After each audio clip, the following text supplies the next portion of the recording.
Hi, it's May Novak with Yay Brand, and today I want to talk about making decisions from a place of light or making decisions from a place of darkness and how that ties into self-respect. So when we talk about self-respect, you think about making good decisions with food or exercise or setting boundaries for yourself, and those things are absolutely 1000% part of self-respect.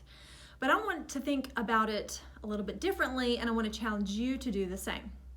So when you have a decision to make, let's say this is a decision that doesn't involve anybody else, just you, and that this decision is going to only affect you, right? So nobody else is going to know. So let's talk about whether let's just use an example of like having a super messy closet or like a really dirty car or something like that. Okay, let's use the closet as the example. So your closet's really messy. You can't stand it. There's stuff everywhere, but there's something about you that you're just not getting it together to get it cleaned up, and you just keep pushing off and pushing off and pushing off, right? You have the decision, you have the capacity to make a decision whether you want your space to be neat and clean or you want it to be dirty and frustrating and energy zap, right? Something as simple as that is going to be you making a choice out of light or out of darkness. Because when you make a choice out of light, it feels like you are respecting yourself. It feels like self-respect because it is self-respect, right? So if you walk in your closet and for the 5th day in a row and it's really messy and you're just like, this is unacceptable, I'm gonna right now make the decision to clean it up. That decision is a decision based in light. That decision is based in self-respect. You cannot make a decision that is not based in light, that is not respectful to yourself.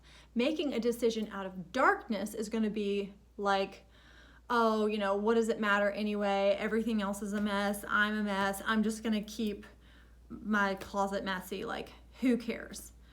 It's not about the closet per se. This could be anything. This could be about starting a new vitamin regimen and, not doing it like after 3 days. Or this can be about having a relationship discussion with your friend. This can be about choosing to start a new business but being too afraid. When you choose in the everyday mundane decisions and the big decisions, all decisions, when you choose to decide from a place of light, that is respecting yourself.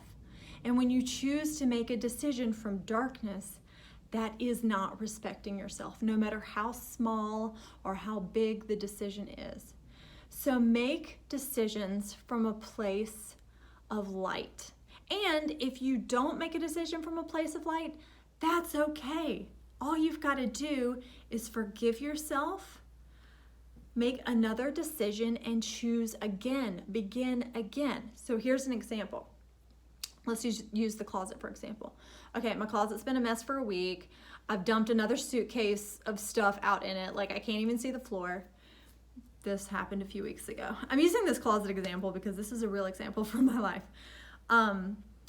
And choosing every day to just kind of like step over the clothes and know that I'll eventually get to it was a decision from a place of darkness. It was a place of not respecting myself, not respecting my things, and not being the kind of person that I want to show up as in the world.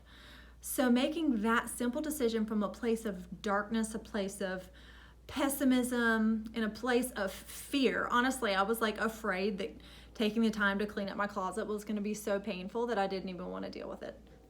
I didn't think that consciously, but subconsciously, I don't know, I guess I thought taking 20 minutes to clean up my closet would be the most excruciating thing that I had to deal with that day. So I didn't do it. But that is making a decision from a place of darkness. And when you do that, it reverberates into so many other areas of your life. Okay, so when you don't make a decision based out of self-respect in one thing, that's how you're pretty much going to make all your decisions that day. Because the way you do one thing is the way you do everything. The way you do one thing, the way you do anything, is how you're going to do anything else that day, because that's the law of attraction. That's energy, that's vibration.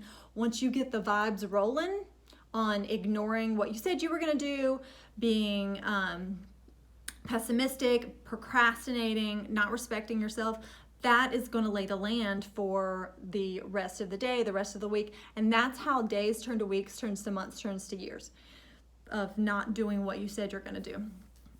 But if you can just make that simple decision out of light and self-respect, that is going to reverberate. Because just think about when you have a clean closet, or if you just do something that you said you're going to do, right? If you just do something you said you're going to do that no one else would know but you, that feels so good and empowering and uplifting.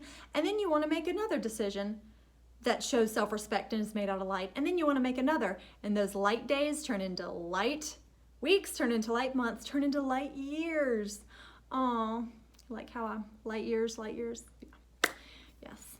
Anyway, well, I hope you all have a wonderful day. And I challenge you today, make one decision based in, at least one, but make one decision based out of light and self-respect. And let me know what that one decision leads to. Mwah! Bye.